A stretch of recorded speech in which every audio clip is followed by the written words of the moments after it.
Hello dear students, my name is Lakhiya Ahuja and I'm your EVS teacher for class 4th. In class 4th EVS, we have finished 18 chapters and today we are starting a new chapter, that is chapter number 19, and this chapter is about clean house, clean village. So it is going to be an interesting chapter again. So today we are starting part 1 of this chapter.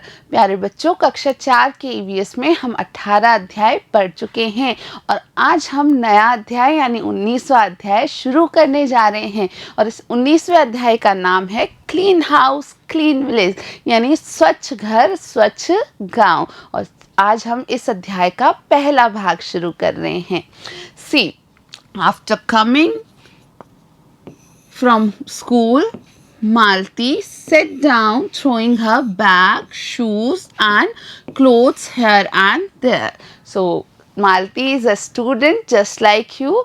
So when she came back from school, she started throwing her bag, shoes and clothes here and there. तो बच्चों, मालती आप ही की तरह school में कक्षा 4 में पढ़ने वाली बच्ची हैं और मालती जब स्कूल से वापस घर आई वो बैठी और उसने अपना बैग, अपने जूते और अपने कपड़े आदि जो स्कूल की यूनिफॉर्म थी वो सभी इधर उधर फेंकना शुरू कर दिया। सो आप भी ऐसा करते हैं क्या बच्चों? So I hope you must not be doing this kind of thing. So you have to keep all the things at your place. Now, her mother explained to her, Betty, we should keep our belongings systematically. So, Malti's mother explained to her that, Betty, we should not do what you are doing right now. We should keep all our belongings in a systematic manner. तो मालती की mummy ने उसे समझाया कि बेटा हमें इस तरीके से नहीं चीज़ों को इधर उधर डाल देना चाहिए, हमें अपने काम की जो भी चीज़ें हैं, अपनी चीज़ें जितनी भी हैं उन्हें बिल्कुल व्यवस्थित तरीके से सही जगहों पर रखना चाहिए। Now this way we don't have to search for things and also we feel happy when things are kept organized. So Malti's mother also told her that when we keep our belongings in a systematic manner, then we don't have to search the things when we need them, and in this manner when we keep them organized we also feel happy. तो मालती की mummy ने कहा कि बेटा जब हम चीज़ों को व्यवस्थित तरीके से रखते हैं तो हमें उन्हें ज़्यादा ढूंढना नहीं पड़ता है क्योंकि हर चीज़ अपनी जगह पर सही तरीके से ही मिलती है। और साथ ही साथ अगर हम चीज़ों को अच्छे से व्यवस्थित रूप में रखते हैं तो हम खुश महसूस करते हैं, हम में खुशी का संचार स्वतः ही होने लगता है।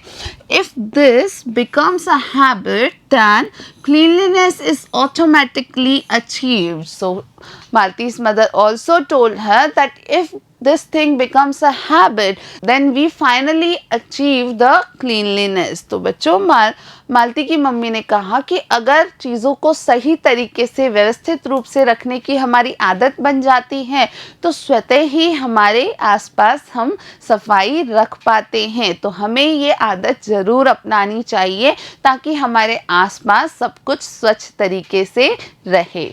Now see, here is a picture. You can see these two pictures. This is a picture of a messy home.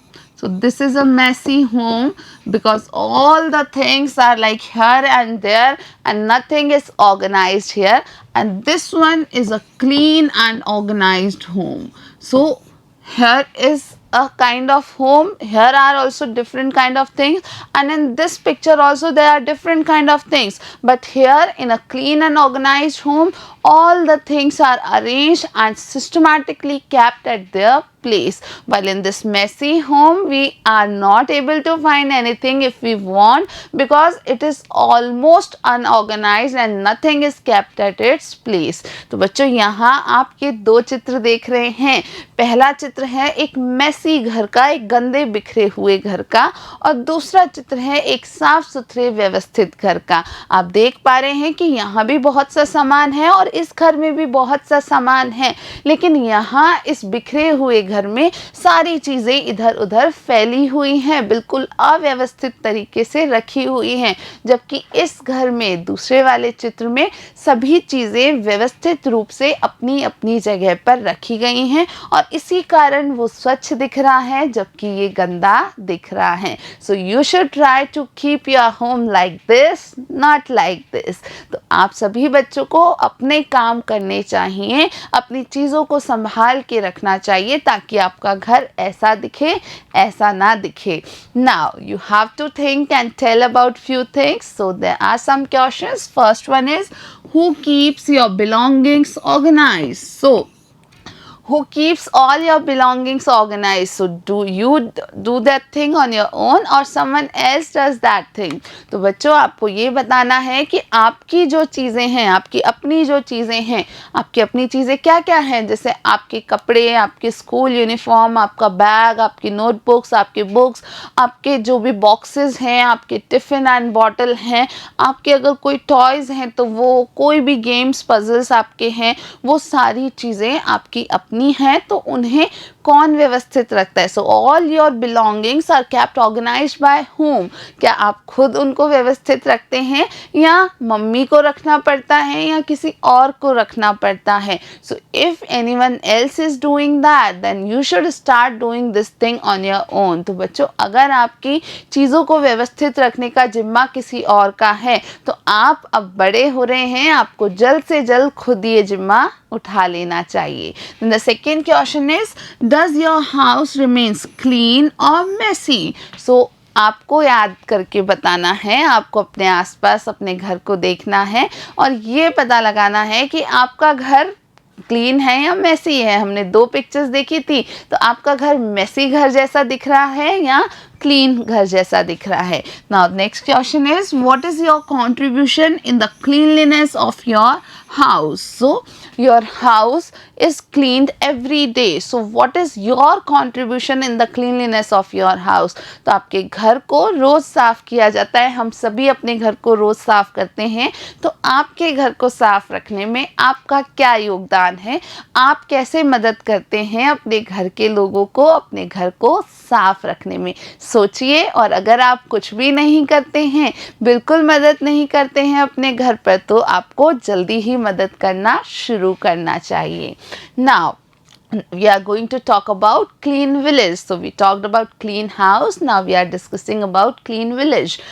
Malti saw that with the Swachh Bharat mission, cleanliness is being very much talked about these days on TV, newspapers, radio, and while my house always remains clean. So Malti noticed this thing, that with the Swachh Bharat mission now cleanliness is being talked about everywhere, and she also noticed that my house generally remains clean. तो बच्चों मालती को पता चला कि जब से स्वच्छ Bharat mission शुरू हुआ है तब से टीवी पर, रेडियो पर, अखबारों में सब जगह इसकी चर्चा है कि हाँ हमें कैसे स्वच्छता रखनी चाहिए। और मालती ने ये भी पता किया, उसे ये भी एहसास हुआ कि हाँ मेरा घर भी अक्सर साफ ही रहता है, भले ही वो खुद चीज़ों को जगह पर नहीं रखती है, लेकिन मालती की मम्मी सारी चीज़ों को जगह पर रखती है और घर को साफ सुथरा रखती है।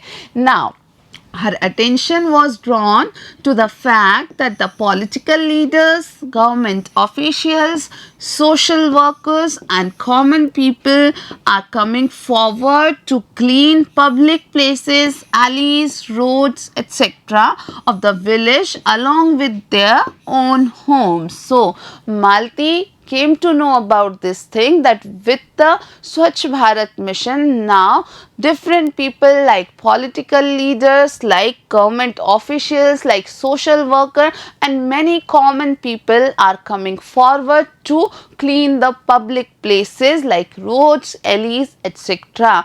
And she also noticed this thing, that besides cleaning their home they are doing this task also. तो बच्चों मालती ने ये भी पता किया, उसे ये पता चला कि स्वच्छ भारत मिशन तो शुरू हुआ है और उसके साथ ही कई अलग अलग लोगों ने, जैसे कि कई राजनीतिक नेताओं ने, कई सरकारी कर्मचारियों ने, कई सामाजिक कार्यकर्ताओं ने और कई सामान्य व्यक्तियों ने भी जो भी स्थान हैं जो कि सबके लिए कॉमन है, जिन्हें हम पब्लिक प्लेस कहते हैं, उन सभी स्थानों को, जैसे कि सड़कों को, जैसे कि गलियों को साफ करना शुरू कर दिया है। तो ये सभी लोग अपने घरों को तो साफ रखते ही हैं, साथ के साथ पब्लिक प्लेसेस को भी साफ रखने में अपना योगदान देते हैं।